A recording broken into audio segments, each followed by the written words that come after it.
আমরা সরকারি কলেজ কর্তৃক পরিচালিত আজকের অনলাইন ক্লাসে সবাইকে স্বাগত। আশা করি তোমরা সবাই ভালো আছো। আমি মোহাম্মদ উবাইদুল্লাহ, প্রভাষক ব্যবস্থাপনা বিভাগ, ধামরাই সরকারি কলেজ, ঢাকা। আমরা ব্যবসায়িক সংগঠন ও ব্যবস্থাপনা প্রথম পত্রে ব্যবসায়িক সহায়ক সেবা যে চ্যাপ্টারটা ছিল, যে অধ্যায়টা ছিল, সেই অধ্যায় নিয়ে আলোচনা করেছি।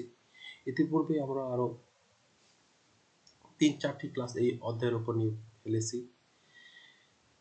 ব্যবসা করতে হলে ব্যবসার অন্যতম প্রধান উদ্দেশ্য হলো মুনাফা অর্জন করা। একজন ব্যক্তি তার যে আর্থিক সচ্ছলতা, সে তার যে সংসার, তার যে লাইফটাকে পরিচালনা করার জন্য তার টাকার দরকার। ব্যবসার মাধ্যমে সে নিজের মুনাফা অর্জন করবে, পরিবারের সচ্ছলতা আনবে, পাশাপাশি দেশ সমাজের সেবা করবে, দেশের সেবা করবে, একটা রাষ্ট্রের সেবা করবে। সবকিছুই একজন ব্যবসায়ীর নৈতিক দায়িত্ব, কর্তব্য। একজন ব্যবসায়ী ব্যবসা করতে হলে ঠিক তেমন ভাবে সমাজের ব্যবসায়ীর প্রতি দায়িত্ব আছে, রাষ্ট্রের দায়িত্ব আছে, একটা দেশের দায়িত্ব আছে। সব ব্যবসা করতে হলে সরকারকেও বিভিন্ন বিষয়ে বিভিন্ন ভাবে ব্যবসায়ীকে সহায়তা করতে হবে।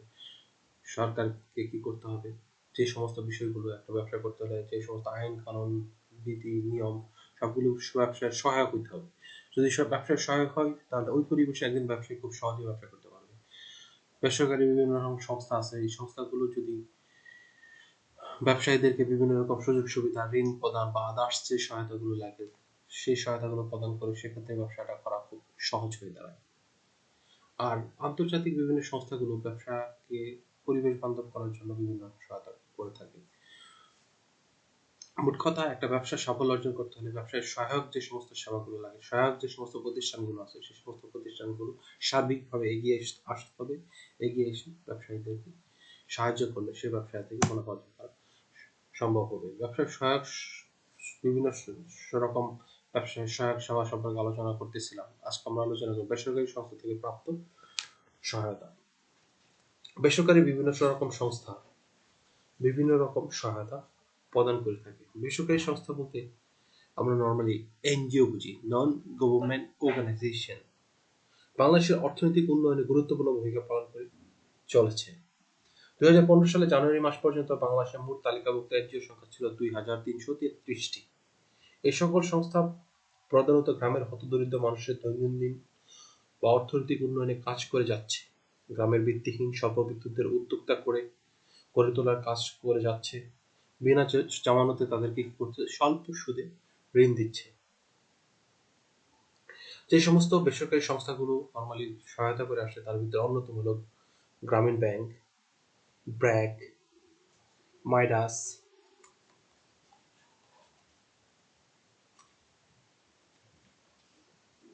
আশা, প্রশিক্ষা, বিভিন্ন মহিলা যুব সংঘ।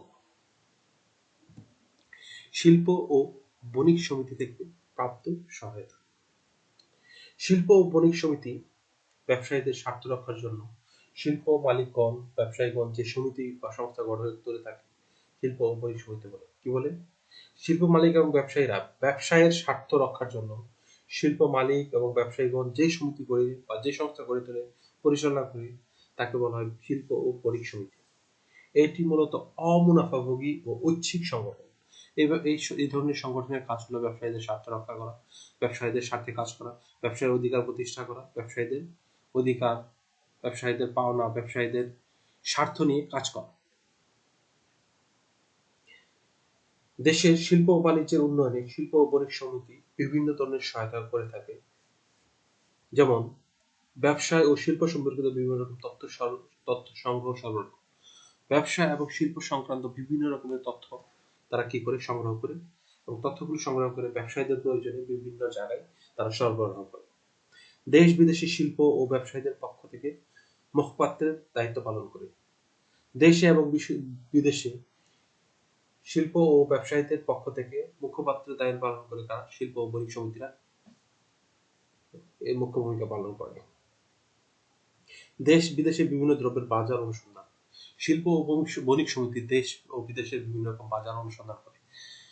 বাংলাদেশের বাজারে একটা প্রোডাক্টের, একটা পণ্যের কি ধরনের দাম, ইন্ডিয়ার একটা বাজারে কি ধরনের পণ্যের দাম, অন্যান্য কান্ট্রির বিভিন্ন দেশের বাজারগুলো তারা পরীক্ষা করে দেখে পণ্যের মান কেমন, দাম কেমন।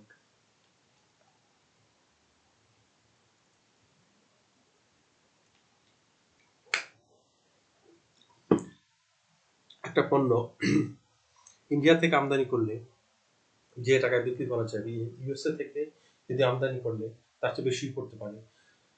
মোট কথা, কোন দেশ থেকে পণ্য আমদানি করলে আমরা কম দামে বিক্রি করতে পারবো, এই সমস্ত বিষয়গুলো দেখভাল করে, এই সমস্ত বিষয় সম্পর্কে তথ্য সংগ্রহ করে, এই সমস্ত বিষয় সম্পর্কে তথ্য সংগ্রহ করে থাকে। দেশ বিদেশের দেনাদার ও পাওনাদারের মধ্যে দ্বন্দ্ব নিরসন করে থাকে। দেশি এবং বিদেশে বিভিন্ন পাওনাদারের ভিতরে অনেক সময় দেনা পাওনাদার, ব্যবসায়ী এবং আদার্স পক্ষের ভিতরে একটা অন্তর্দ্বন্দ্ব সৃষ্টি হতে পারে। দেনা পাওনা নিয়ে তাদের ভিতরে একটা মনোমালিন্য হতে পারে বা বৈরিতা সৃষ্টি হতে পারে। শিল্প ও বণিক সমিতি দেশে এবং দেশের ভিতরে এবং দেশের বাহিরে বিভিন্ন পক্ষের ভিতরে, দেনা পাওনাদারদের ভিতরে পক্ষের ভিতরে অন্তর্দ্বন্দ্ব বা কলহ যাই সৃষ্টি হোক না কেন, সেটা সমাধান করার জন্য সর্বোপরি চেষ্টা করে যায়। দেশে বিদেশে উৎপাদিত পণ্য ও সেবার মেলার আয়োজন করে এবং দেশ বিদেশি বিনিয়োগ আকৃষ্ট করে। দেশে এবং বিদেশে যে সমস্ত পণ্য উৎপাদিত হয় সে সমস্ত জিনিসের মেলার আয়োজন করা হয়। এরা কারা করে? শিল্প ও বণিক সমিতি করে থাকে এবং দেশে বা বিদেশে বিনিয়োগকারীদেরকে আকৃষ্ট করে। যেমন আমাদের নর্মালি একটা হয় বাণিজ্য মেলা হয়, বাণিজ্য মেলায় গেলে বিভিন্ন ধরনের প্রোডাক্ট বা পণ্য আমরা দেখতে পাই। বিভিন্ন কান্ট্রির ঢাকা আন্তর্জাতিক বাণিজ্য মেলায় বিভিন্ন দেশ থেকে বিভিন্ন রকম বণিকরা আসে। তারা বিভিন্ন দেশের ক্রেতাদেরকে বা বিনিয়োগকারীদের আকৃষ্ট করে থাকে। দেশে অনুকূল ব্যবসায় পরিবেশের উন্নয়নের মাধ্যমে নতুন নতুন শিল্প কারখানা স্থাপনে প্রভাব লেখ প্রদান করে এতে রপ্তানি বাণিজ্য সম্প্রসারিত। দেশে কি করে অনুকূল ব্যবসায় পরিবেশের উন্নয়নের মাধ্যমে, দেশে অনুকূল পরিবেশের মাধ্যমে ব্যবসা উন্নয়ন করে, শিল্প কারখানা স্থাপন করে, দেশের ব্যবসায় সকল ধরনের যে সহায়তাগুলো দরকার সমস্ত সহায়তাগুলো কিভাবে পাবে তা পাওয়ার চেষ্টা করে, তা পাইয়ে দিতে, তার সেটা সহায়ক করার জন্য শিল্প ও বণিক সমিতি সর্বোচ্চ চেষ্টা করে যায়। শিল্প ও বণিক সমিতি বিদেশি বিনিয়োগকারীদের সাথে যৌথ আলাপ আলোচনা, সেমিনার ইত্যাদির মাধ্যমে নিজ দেশে শিল্প কারখানা স্থাপনে সরকারের প্রদত্ত বিভিন্ন সুযোগ সুবিধা সম্পর্কে বিদেশি বিনিয়োগকারীদের অবহিত করে। তো শিল্প ও বণিক সমিতি একটা দেশের জন্য খুবই, একটা দেশের ব্যবসা বাণিজ্যের উন্নয়নের জন্য ব্যবসা বাণিজ্যের অন্যতম হাতিয়ার। শিল্প ও বণিক সমিতি এমন একটা সমিতি যারা ব্যবসায়ের স্বার্থে গঠিত হয়, ব্যবসায়ীদের স্বার্থ নিয়ে কাজ করে, ব্যবসার উন্নয়নে, ব্যবসায়ের স্বার্থ সংরক্ষণে, ব্যবসায়ের অস্তিত্ব টিকে রাখতে সর্বোপরি সহায়তা করে থাকে। বিজিএমই থেকে প্রাপ্ত সহায়তা। প্রথমে আমরা জানবো বিজিএমই এর পূর্ণরূপ। বিজিএমই এর পূর্ণরূপ হলো Bangladesh garments manufacturers and exporter association. BGMEA Bangladesh garments manufacturer and exporters association. আচ্ছা, বিজিএমই বাংলাদেশের তৈরি পোশাক প্রস্তুতকারক ও রপ্তানিকারক একটি সংস্থা। 1983 সালে প্রতিষ্ঠার পর থেকে তৈরি পোশাক শিল্পকে বাংলাদেশের অর্থনৈতিক মেরুদণ্ড হিসেবে গুরুত্বপূর্ণ অবদান রেখে আসছে। বর্তমানে বাংলাদেশ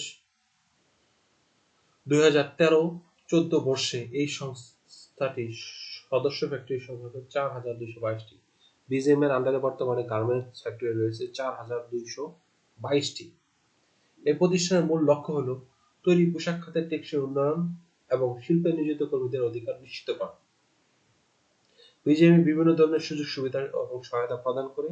তার ভিতরে হলো শিল্প ও বাণিজ্যের উন্নয়ন ও কার্যাবলী সুষ্ঠুভাবে সম্পাদনের জন্য পলিসি উন্নয়ন, সমর্থন ও সংলাপের ব্যবস্থা করে।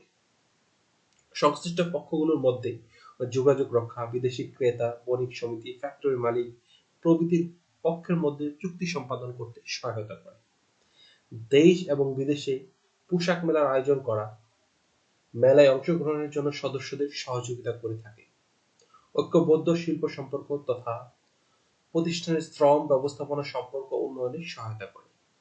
পণ্যের বাজার সৃষ্টি করে, বাজার সম্প্রসারণ, মূল্য নির্ধারণ, কাঁচামাল সংগ্রহ, পণ্য পরিবহনে কর সুবিধা অর্জন ইত্যাদি কাজে ব্যবসায়ীদের সহায়তা করে থাকে।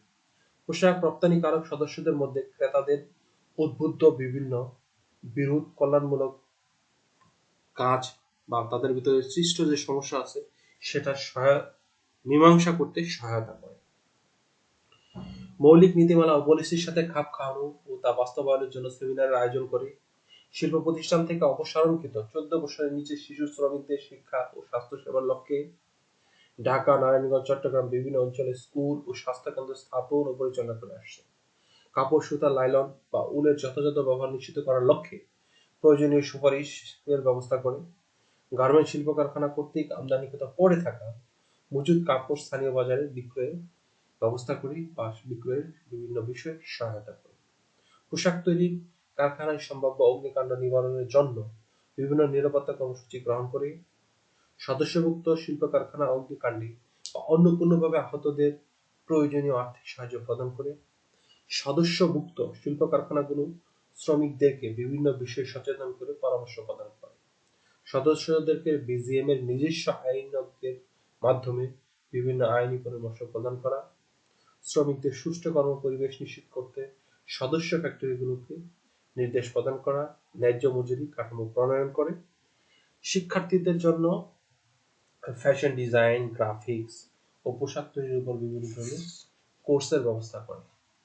শ্রমিকদের কল্যাণে অর্থাৎ স্বাস্থ্যসেবা, আবাসন, পরিবহন, সামাজিক নিরাপত্তা, বীমা, দক্ষতা উন্নয়নে, প্রশিক্ষণের ব্যবস্থা প্রভৃতি কাজে ব্যবস্থা গ্রহণে সরকার, আইএলও, ইউএনডিপি ও অন্যান্য উন্নয়ন সহযোগীদের সাথে আয়োজক হিসেবে কাজ করে। পাক্ষিক নিউজলেটার প্রকাশ করে যা থেকে মালিকগণ বিভিন্ন তথ্য পেয়ে থাকে। কোন সম্পর্কিত তথ্য সদস্যদের অবহিত করে। সদস্যদের মধ্যে সহযোগিতা মনোভাব গড়ে তোলা।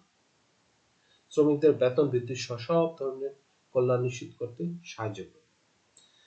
ভিজিএমই হলো এই সমস্ত যে সহায়তাগুলো আছে বাংলাদেশের গার্মেন্টস যে ফ্যাক্টরিগুলো আছে তাদের উন্নয়নের জন্য, তাদের কিভাবে তাদের উৎপাদন বাড়াইতে পারে, কিভাবে তারা বিদেশে পণ্য রপ্তানি করতে পারে, এই সমস্ত বিষয়ে শ্রমিকদের স্বার্থ রক্ষা করে, মালিকদের স্বার্থ রক্ষা করে, সকলের স্বার্থ রক্ষা করে, সরকার স্বার্থ রক্ষা করার জন্য সরকারের সাথে প্রয়োজনে তর্ক বিতর্ক করে শ্রমিকদের, মালিকদের এবং ব্যবসায়ীদের স্বার্থ আদায়ের জন্য সর্বত্র সব কিছু মিলিয়ে কাজ করে যায় এই বিজিএম। আজকের ক্লাসে পর্যন্তই। তোমরা সবাই ভালো থাকো। পরবর্তী ক্লাসে আমরা আরো এই বিষয়ে ডিটেলস আলোচনা করবো। আল্লাহ হাফেজ। তোমরা সবাই ভালো থেকো, স্বাস্থ্যবিধি মেনে চলো।